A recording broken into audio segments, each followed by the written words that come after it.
진보당 브리핑 시작하겠습니다. 부대변인 이미선입니다. 최상목 3인 방통위법의 9번째 거부권 행사. 우리 국민들도 권한대행 거부할 수밖에 없습니다. 최상목 대통령 권한대행이 방통위법 개정안에 다시 거부권을 행사했습니다. 권한대행 자리에 올라 무려 9번째 거부권입니다.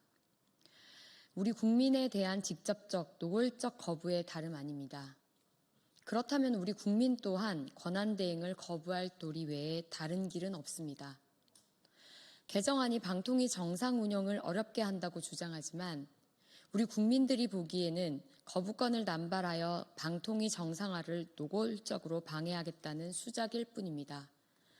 거부권 때마다 위헌이니 삼권 분립 원칙 훼손이니 내미는 것들에는 정말이지 치솟는 분노를 감추기 어렵습니다. 헌법재판소의 결정을 무시하고 마은혁 헌법재판관 후보자 임명을 거부해 헌정질서를 유린하는 장본인이 감히 헌정질서 핑계를 댈 수나 있습니까? 정부 관료가 앞장서 대한민국 헌정질서를 이렇게 무너뜨리고 있으니 그야말로 참담하고 분노스럽습니다.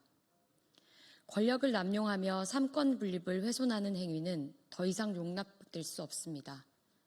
대한민국의 썩은 권력 카르텔 앞에서 우리 국민들은 민주주의와 헌정질서를 지키기 위한 결심을 더욱 다져 단호한 심판을 준비하고 있음을 강력히 경고합니다. 두 번째 브리핑 드리겠습니다. 오세훈 서울시장, 토지거래 허가구역 해제 후 집값 과열, 사과 한마디로 끝날 문제 아닙니다. 서울시가 지난달 14일 강남권 일부 지역에 대한 토지거래 허가구역을 해제한 이후 집값 상승세가 급격히 확산되고 있습니다. 결국 오세훈 시장은 어제 부동산 시장의 이상 조짐을 언급하며 예의주시하고 있다고 시장에 신호를 줬습니다. 그리고 오늘 예정됐던 부동산 전문가 간담회도 갑작스럽게 취소했습니다. 오세훈 서울시장은 이 상황에 대한 책임을 사과 한마디로 피할 수 없습니다. 강남권을 중심으로 아파트값이 급등하고 특히 갭투자 등 투기적 거래가 확산되면서 가격 상승에 대한 기대감이 커져버렸습니다.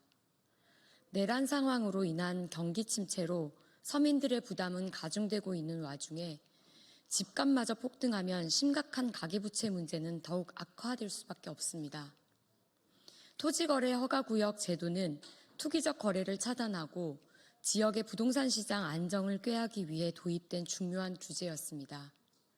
하지만 오세훈 시장의 규제 해제 결정은 결국 집값을 자극하고 시장 혼란을 초래한 결과를 낳았을 뿐입니다. 특히 과열된 부동산 시장에 대한 실질적인 대응은 미루고 시장에 예의주시하고 있다는 신호를 준 상황은 더욱 의심스럽습니다.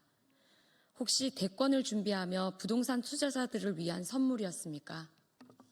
오세훈 시장은 당장 토지거래 허가구역을 재지정하여 과열된 시장을 진정시켜야 합니다. 정부와 협의해 실효성 있는 대책을 마련하고 투기와 과도한 대출 문제를 방지해야 합니다. 비상계엄 이후 내란의 지속으로 얼어붙은 경기에 부동산 리스크까지 더하게 해선 안 됩니다. 책임지고 당장 수습하십시오. 이상 브리핑 마치겠습니다. 고맙습니다.